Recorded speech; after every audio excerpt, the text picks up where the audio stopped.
So I have another review for you guys. I just filmed my Birds of Prey review, which I'm sure will probably go up before this, but now I have a review on a book that I just read. It's We Met in December by Rosie Curtis. So, yeah, this is a cute book. It's very reminiscent of a book that I liked called One Day in December, which I think I did like a mini book review on that. But it was like, these two, I think I mentioned it in a favorites video recently. They live in the same house. I'm just gonna, point to them because maybe it's them, maybe it's not them. But yeah, they both like recently broke up with people and they find this house share that like it's a really nice house in Notting Hill, but their friend is charging low rent for it, so that's really cool. And they live in this house together, and the friend has a rule that says no dating in the house. And of course, like she immediately falls for him because he's like a really good looking guy. He's got nice arms and everything. And he falls for her too, but he doesn't really like show it or anything. He just says like, oh, she's kind of my type. But I felt like his character was very well written for a guy, whereas, some male characters, I feel like when I read 5 Feet Apart, I didn't think that the male character in that felt like a teenage boy. He felt like too poetic and, it didn't seem like he was a teenage boy, but this guy seems like a guy. And that's, kind of good. I actually kind of liked reading his parts of the book a little bit more than I liked reading her parts of the book, which was interesting. They're both good characters, but I just kind of enjoyed his parts a little bit more. But yeah, he quit being a lawyer to become a nurse, and then his fiance dumped him because she wanted the lifestyle of like a rich lawyer and stuff. So then he moves into this house. She was living with her grandmother after a breakup, and then she got a job in London and decided to move into the house also. And yeah, so that's kind of how they both get in there. But then he starts hooking up with another girl in the house who's very beautiful, very posh, and then she's jealous of it. But then at the end of the story, she has a boyfriend and he's not with her anymore, and he kind of realizes that he has feelings for her, and it's just kind of like a love triangle that just keeps going on. Hey guys, Shannon in editing here. I just kind of noticed when I explained the love triangle, I just said him and her, and it got a little bit confusing. So, I'm gonna use their proper names and I'll explain it more fully.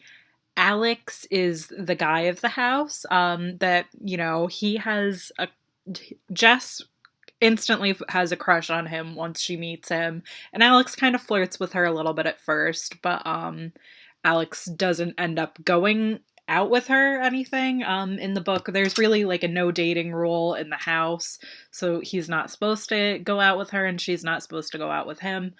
But so yeah, he kind of flirted with her a little bit. And then she goes away on a ski trip, and then over New Year's Eve, he gets drunk and he hooks up with another one of the roommates in the house share, and her name is Emma. And that's sort of the love triangle that goes on. And then towards the end of the book, Alex and Emma end things, and then, of course, Jess, the main girl of the book, gets a boyfriend. I forgot what the boyfriend's name is. But yeah, she gets a boyfriend, and that's sort of how it goes. So I just wanted to kind of clear that up in a more thorough way. Here's the end of the video.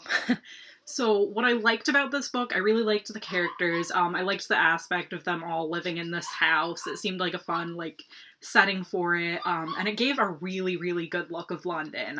You could tell that Rosie Curtis knew London very, very well from this book. Because she goes into details of all the nooks and crannies of London. And I think my company is over, so I have to kind of finish this quickly. But the thing, it was kind of this book was a little bit too long. It's 400 pages, and by the time she gets a boyfriend, it seems like they should have just realized that they liked each other and just gotten together already through this book. And they don't really confess their feelings to each other soon enough in the book to even be somewhat believable, where everybody else knows that they have a thing for each other and they're just denying it, and it gets a little bit frustrating. I would still read more from this author, even though, like, I did think that there were some problems with this book. I thought that she did a good job with it, and overall, at the end of this, at the end of the book, like, everything was kind of resolved. There were, like, a lot of kind of loose ends that, like, I didn't think would get resolved. Like, her friend was, she was planning a wedding and she wanted to have a baby and stuff, and it didn't seem like that was going to get resolved, but it did, and I was happy that it did, and all the other, like, little loose end things kind of got resolved also. So yeah, overall, good book. Would recommend picking it up. I know that, like, I read this in December because, like, I picked it up in December to read in December, but I didn't get around to reading it in December. But I think that this is a cute, like, I think it's a nice read for around Valentine's Day and, in the springtime, because it does have, like, it goes over a full year, so, like, it's not like they skip over spring and summer and fall. Those moments are still in here, too. But yeah, the two of them met in December, and the story ends in December, too, and, it's a nice ending. So yeah, I definitely recommend this. I got this at Target. It was good. I don't know if they'd still have it at Target, because it is kind of like a December-y book, but it was cute, and I liked it a lot. So there you guys go. Hope you guys like this review, and I'll see you guys all later. Bye!